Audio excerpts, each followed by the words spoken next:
हम सब G7, NATO या G20 जैसे शक्तिशाली वैश्विक समूहों के बारे में तो सुनते ही रहते हैं, लेकिन क्या कभी किसी ने सोचा है कि बंगाल की खाड़ी के आसपास एक नई ताकत बहुत ही चुपचाप से आकार ले रही है? आज हम इसी दिलचस्प कहानी को समझने की कोशिश करेंगे, जिसका नाम है बिम्स्टेक। तो सवाल यही उठता है कि एक नई क्षेत्रीय शक्ति उभर तो रही है, पर आखिर ये बिम्स्टेक है क्या? चलिए इस कहानी को समझने की शुरुआत करते हैं हाल ही में बैंकॉक में हुई एक बहुत बड़ी बैठक से, जिसने इस समूह को फिर से सुर्खियों में ला दिया है। बात है 4 अप्रैल 2025 की। थाईलैंड के बैंकॉक में छठा बिम्स्टेक शिखर सम्मेलन हुआ, और कहना गलत नहीं होगा कि यहीं से इस क्षेत्र के लिए एक नई कहानी की शुरुआत हुई। इस बैठक का एक थीम था, एक नारा था, समृद्ध, लचीला और खुला बिम्स्टेक, जिसे शॉर्ट में प्रो बिम्स्टेक भी कहा गया। ये सिर्फ कोई नारा नहीं है, बल्कि ये इस समूह के भविष्य के लक्ष्य को दिखाता है। आर्थिक विकास, हर चुनौती का सामना करने की क्षमता और दुनिया के लिए खुलापन। और इसी बैठक से जो सबसे बड़ी और सबसे महत्वाकांक्षी घोषणा हुई वो थी बैंकॉक विजन 2030।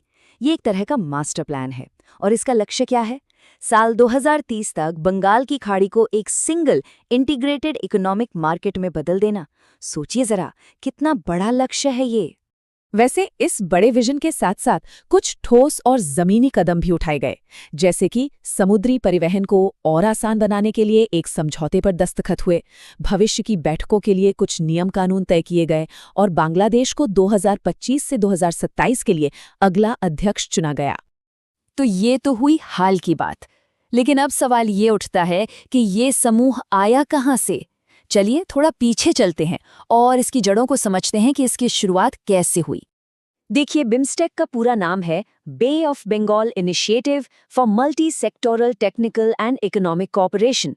हाँ, नाम थोड़ा लंबा है, लेकिन इसका मकसद बिल्कुल साफ है, तकनीक और अर्थव्यवस्था के अलग अलग क्षेत्रों में आपसी सहयोग को बढ़ाना। इसकी कहानी भी काफी दिलचस्प है। ये शुरू हुई थी 1997 में, जब सिर्फ 4 देशों ने मिलकर BISTC की नींव रखी, यानी बांग्लादेश, भारत, श्रीलंका और थाईलैंड। फिर उसी साल म्यांमार भी इसका हिस्सा बन गया, और आखिर में 2004 में नेपाल और भूटान के जुड़ने से ये समूह अपने आज के स्वरूप में आ गया।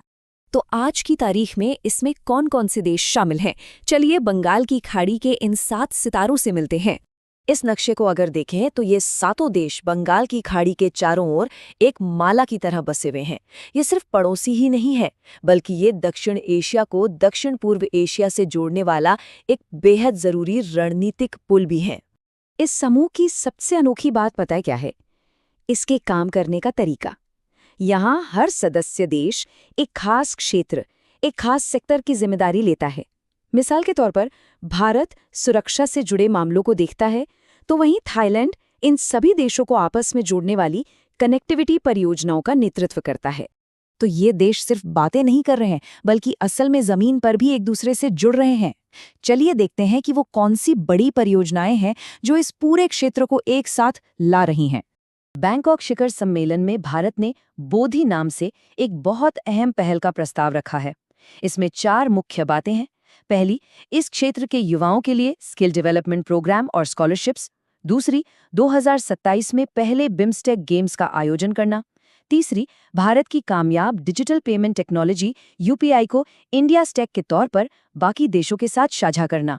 और चौथी, पारंपरिक चिकित्सा और आपदा प्रबंधन पर मिलकर काम करने के लिए नए केंद्र बनाना। और बात यहीं खत्म नहीं होती। एक बहुत बड़ा हाईवे बनाने की योजना है जो भारत से शुरू होकर म्यांमार और थाईलैंड होते हुए वियतनाम तक जाएगा। देशों के बीच बिजली साझा करने के लिए एक पावर ग्रिड बनाया जा रहा है। और हाल ही में जब म्यांमार में भूकंप आया, तो इन सभी देशों ने मिलकर आपदा राहत में सहयोग करने का वादा भी किया है। तो इन सभी योजनाओं, इन सब परियोजनाओं को मिलाकर साल 2030 तक का भविष्य आखिर दिखता कैसा है?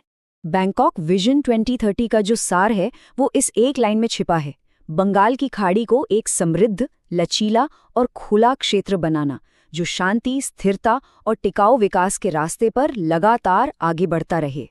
तो अंत में सबसे बड़ा सवाल यही है, क्या हम दुनिया की अगली बड़ी आर्थिक कहानी को बंगाल की खाड़ी में उभरते हुए देख रहे हैं? इसका जवाब तो खैर आने वाला समय ही देगा।